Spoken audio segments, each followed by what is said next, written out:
Hi, hello, I am back again. I hope you enjoyed the sounds and tips of camping with Sam and Mark. I hope you guys enjoyed that. And again, if you guys are interested in it, the entire vlog is on our YouTube channel, Pure Chatter Podcast. Right there on the YouTube. The entire YouTube. And now you've reached the second half here with Lisa. Yes, I am here. And as you well know, I am here to give you a movie review. In case some of you who don't know, I, like many people, like movies. I like the idea that you can go into a theater and escape to another world for like an hour and a half to 3 hours, depending on the film, right? Depending on the film. And I've always liked that. I've always had like a soft spot for particularly like horror movies. And even when I got to college, as many of you know, I have my bachelor's degree in history, and actually my senior thesis was on the horror movies of the 1970s, and kind of looking at that alongside history. And I got to nerd out about movies, not only movies, but some of my favorite horror movies. And I don't know, like, just like reading people's reviews and stuff like that got me thinking that I really enjoy watching movies and would love to like give reviews about it. So that is my whole history on how I started doing movie reviews. If you are curious at all about the movie reviews that I have done in the past, I have my own personal YouTube channel where I'm even going to post this video to it, in case, again, if you prefer to watch your movie reviews, or, you know, instead of watching, listening to podcasts, you prefer to watch your podcast. Like, that's what it's there for. I know I'm a little behind on the podcast side of it, but you can go over to my personal YouTube channel, which is Lisa Mindshock, and you can see some vlogs that I've done, but mostly that's where all my movie reviews are. So without further ado, hi everybody, it is 2021. Big things are happening here today, folks. Big things. We are now entering into a year where we're still not able to go into the movie theaters, which is so sad, to be honest, just so sad.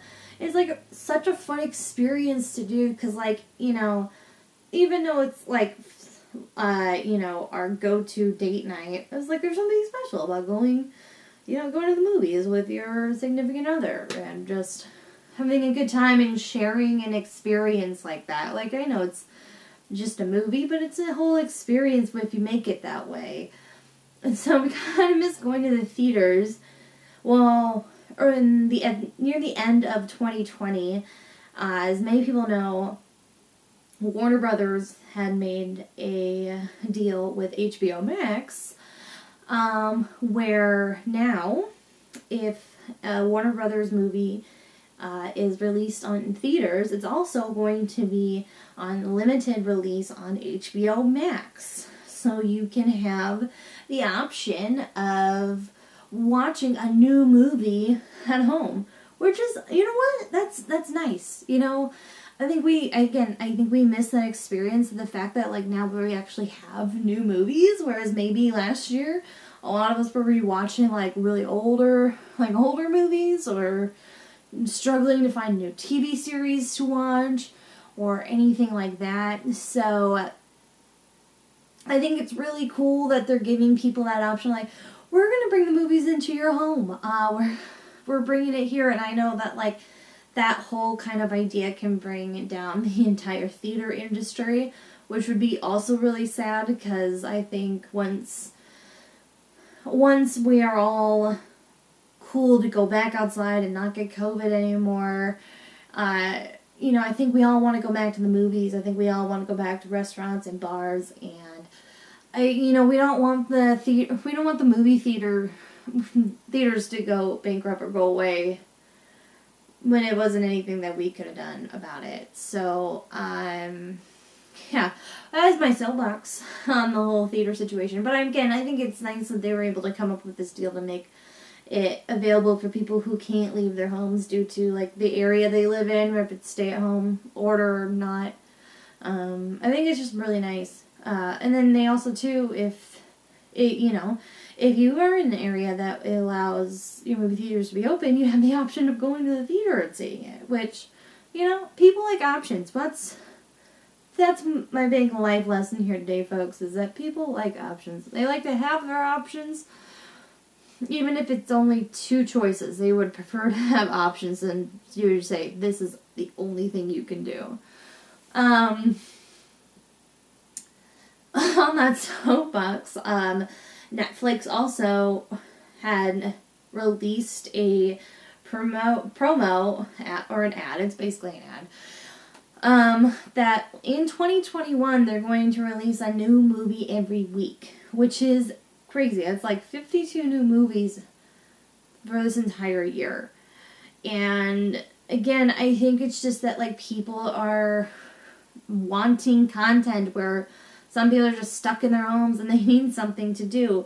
And they've already made all the sourdough bread they can in the entire world and done every DIY craft that 5 Minute Crafts has on their channel. I'm just saying.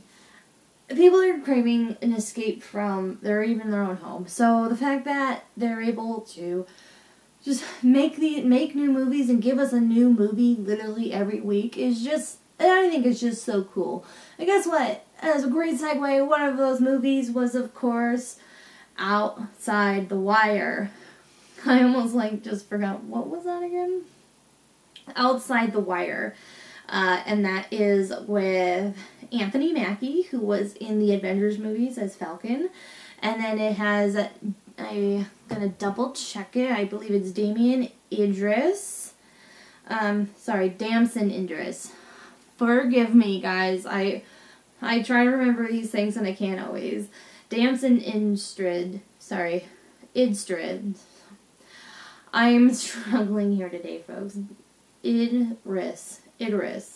Damson Idris. And sorry it took me forever to say his name. Please send my apologies. And he's from the good show Snowfall. I haven't actually seen it. I've just seen good reviews, and he's a fairly young actor, and he seems to be doing solid work. In case you didn't know, sorry, I'm like all over the place. This movie is quick. This is what it says in IMDb, so I'm not spoiling it for anybody. In the near future, a drone pilot sent into a war zone finds himself paired with a top-secret android officer on a mission to stop a nuclear attack. Okay, that is the core of the plot. And you know that in the trailers it shows that Anthony Mackie is that android officer.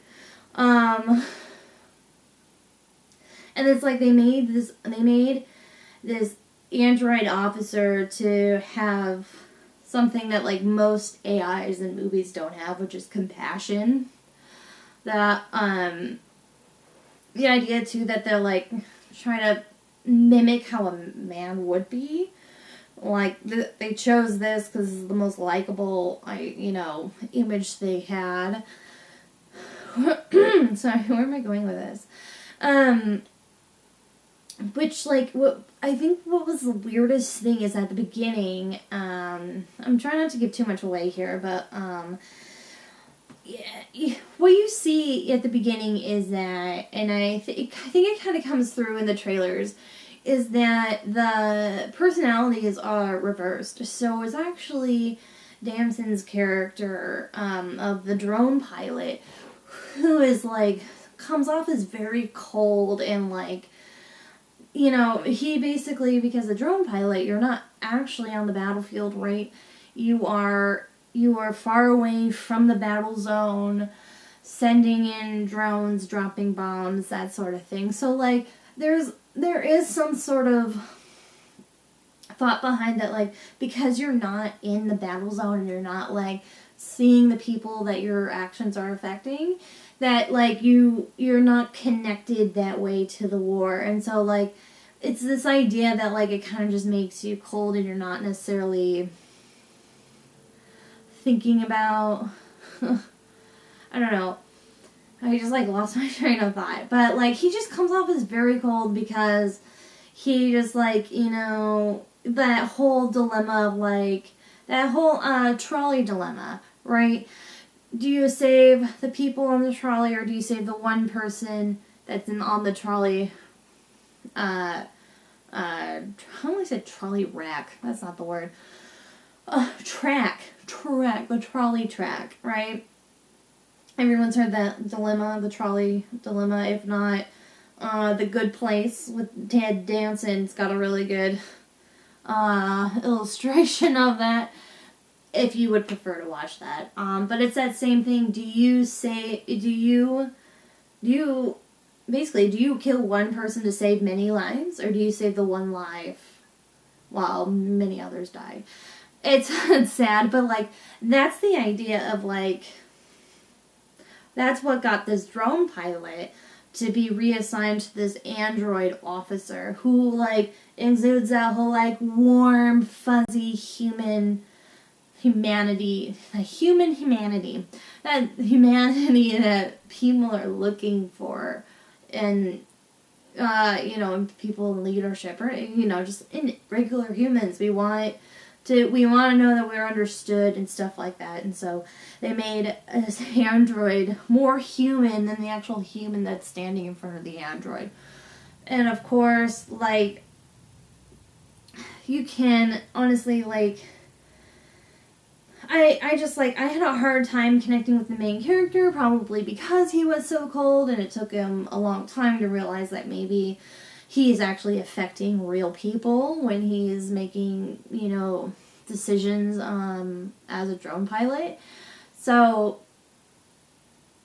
yeah, he ends up getting warm, like, he ends up becoming a warm human at the end. Not the android, the actual human.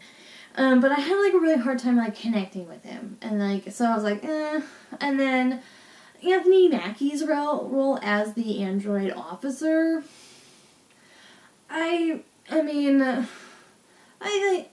parts that were supposed to be funny, I just didn't think they landed. And then, maybe that was just me. Maybe I just wasn't, like, I don't know, like, in that mood or something. I don't know. I just, like, and he had the same progression, right? He, like, comes off as very human, but, like, near the end of the movie, you're like, he's definitely programmed, you know? Definitely someone made him and someone programmed him. As all androids are, right? So, I think some of the action scenes were pretty good. But other than that, I just, like, I didn't really care for the plot, I guess. But, you know, this is also, like a little bit out of my comfort zone in general, because I don't watch war. Like, I'm a female. I'm not saying that females don't watch war movies, because I have seen some war movies, but, like, a lot of the war movies I've seen were like the older ones that we always talk about in history class, like World War II and the Vietnam War. And so we don't talk about, like, current war situation. Like, I don't, like, it's just like, like, I don't know if it's just, like, I don't want to know, because, like, we have so much technology that, like, it's probably scary to think how the government's using it. So, like, I don't know, I don't tend to watch modern war movies. So, like, this is a little out of my comfort zone. And so, like, I guess the idea of, like, having to train a drone pilot to be less of a drone, I think there's some complexity there you could break down. And then, like, yeah, and then, you know, then you have a android that's, like I said, more human than actual human. Yeah, sorry, I got off on a tangent and I did a circle. So yeah, again, I thought the movie was, it was okay. Like, was I entertained? Yeah, did I think it went towards how many, robot movies go? Yeah, take that for what you will. Yeah, I honestly, well, I think that, yeah, I mean, again, if it's possible that, like, that's your movie, and, like, you watch it, and you like it. It's just, guess what? I don't, and that's okay. But thank you for coming to this review. I want to give you, this is real quick and real secret, because I didn't even mention it. I'm going to give you a quick review of one more movie. Just one more.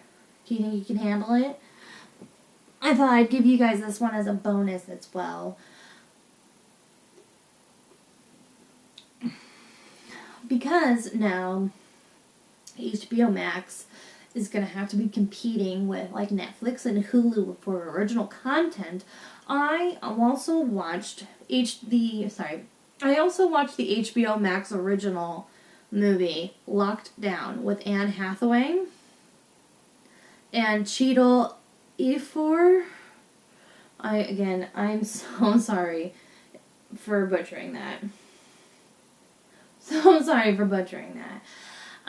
So this movie, clearly, I'm just going to say this first and foremost. That movie, again, is on HBO Max. So sorry if you don't have HBO Max, but I'm going to tell you about this movie anyways. This movie clearly was made in 2020 because a good chunk of the movie is a Zoom call. It is basically about 2020. It's about this couple that, the woman decided to break up with her boyfriend, and then right as that happened, London went into lockdown, and they were stuck in the house with each other and having to navigate their relationship as they had just broken up, and now they're stuck in the same house together. And then it kind of just unfolds with all of that, right? And then the fact is that you can't leave home, so there's a lot of like, you know, again, we just literally lived in 2020. It's only been a few weeks into 2021. We remember 2020 being in the house, not being able to go anywhere. So this movie might be triggering if you're trying to forget 2020 currently.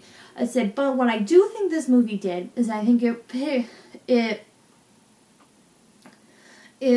took 2020 and put it in a movie that people could probably like completely relate to. The fact that you can't leave your house, like maybe you've got some anxiety that was setting in or depression that's setting in, and like you're going manic, and then on top of that, imagine having to live with somebody who you had just broken up with. You're trying to move on with your life, and you've got the past hanging out in your living room. So I think there was like part of me that like I didn't like it because I was like, wow, like literally it's about 2020. We just got over this. But like when I think about it, I think Anne Hathaway really had a good emotional range this time. She, like literally, she like goes off the rails. Like clearly she didn't, you know, I don't know if it's in the trailer or not. I might be giving some away, but she got a new position.